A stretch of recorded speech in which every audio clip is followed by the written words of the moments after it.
Hello, everyone. Thank you for joining for this month's webinar. Our topic is managing type 2 diabetes, and our presenter is Crystal Henderson. She is a health coach with Orthus Health. Crystal? Thank you, Dawn, and hello, everyone. Thank you again for joining us for this month's webinar on managing type 2 diabetes. Again, my name is Crystal Henderson, and I will be presenting the information today. First, we're going to start off by talking about making healthy food choices, understanding the glycemic index, exercise, lowering stress, monitoring your blood sugar, and building a support team. So when you think about making healthy food choices, you first might think about what foods can I eat as a diabetic. You may worry that having diabetes means going without foods that you enjoy. Well, the good news is you can still eat your favorite foods, but you might need to just eat smaller portions or enjoy them less often. The key to eating with diabetes is to eat a variety of healthy foods, such as what they call diabetes superfoods, beans, for instance, fiber, proteins, healthy fats, and fruits and vegetables in the amount that are appropriate for you. You want to make sure that you eat fewer foods that are higher in sugar, such as fruit-flavored drinks, sodas, tea, or coffee sweetened with sugar.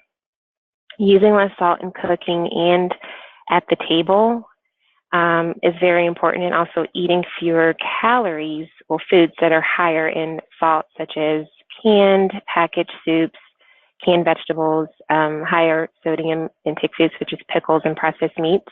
And then you also want to make sure that you're cutting back on the fried foods and other foods that are higher in saturated fat and trans fat.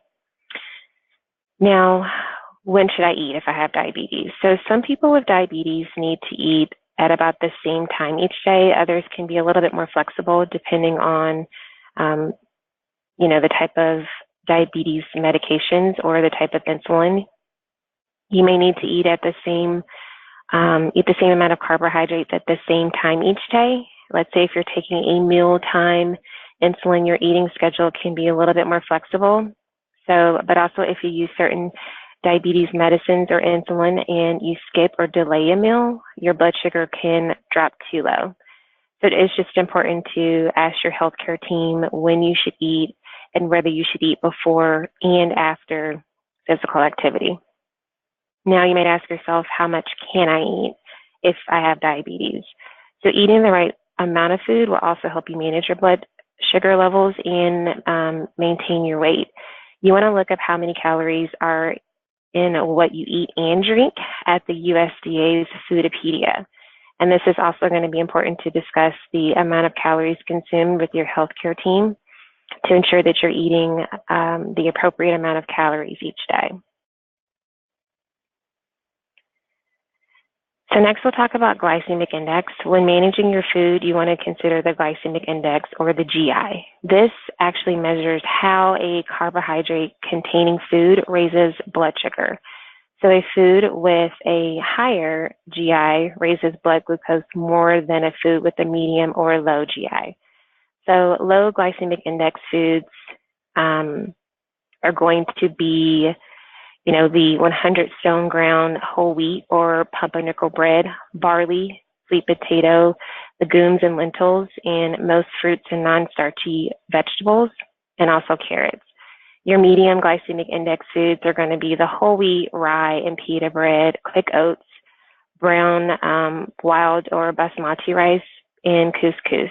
So your higher glycemic index foods are going to be the white bread or your bagel, instant oatmeal, cornflakes, the short grain white rice, macaroni and cheese from the mix, pretzels, and then also with the fruits, the melons and pineapple. What affects the GI of a food? Fat and fiber tend to lower the glycemic index of a food. Other factors that can affect the GI of a food are ripeness and storage time. So the more riper fruit or vegetable is, the higher the glycemic index. Processing. Juice has a higher glycemic index than whole fruit. Mashed potato has a higher glycemic index than a whole baked potato. That just kind of gives you an idea. The cooking method, how long food is cooked. Let's see, for example, al dente pasta has a lower glycemic index than soft cooked pasta. So variety, converted long grain white rice has a lower glycemic index than brown rice, but short grain white rice has a higher glycemic index than brown rice. Next is going to be exercise. Exercise is important when managing diabetes. It helps to lower your blood sugar, boost your heart health, lower your blood pressure, and it really helps insulin work better in your body. But just be sure to get your doctor's okay before you start an exercise program, and then choose activities that you enjoy, such as walking, swimming, biking, gardening. What's most important is making physical activity just a part of your daily routine. It's important to at least aim for at least 30 minutes of aerobic exercise 5 days of the week. Strength and stretching training exercises are important too. Now, if you haven't been active for a while, start slow and gradually build up. Also, a combination of exercises such as aerobic, that's going to include your walking or dancing on most days, combined with resistance training such as weightlifting or yoga twice a week, often helps control blood sugar more effectively than either type of exercise alone. Remember, again, that physical activity lowers your blood sugar, and be sure to check your blood sugar level before any activity, as you might need to eat a snack before exercising to prevent low blood sugar if you take, diabetes medications that help lower your blood sugar. Next, it's going to be important to lower your stress to help you manage your diabetes. So when stress occurs, the body prepares to take action. This preparation is called the fight or flight response. So in the fight or flight response, levels of many hormones just shoot up. In people who have diabetes, the fight or flight response does not always work well, as insulin is not always able to let the extra energy into cells. Therefore, it's causing the glucose to pile up in the blood. Now, many sources of stress are long-term threats. For example, it can take months to recover from surgery.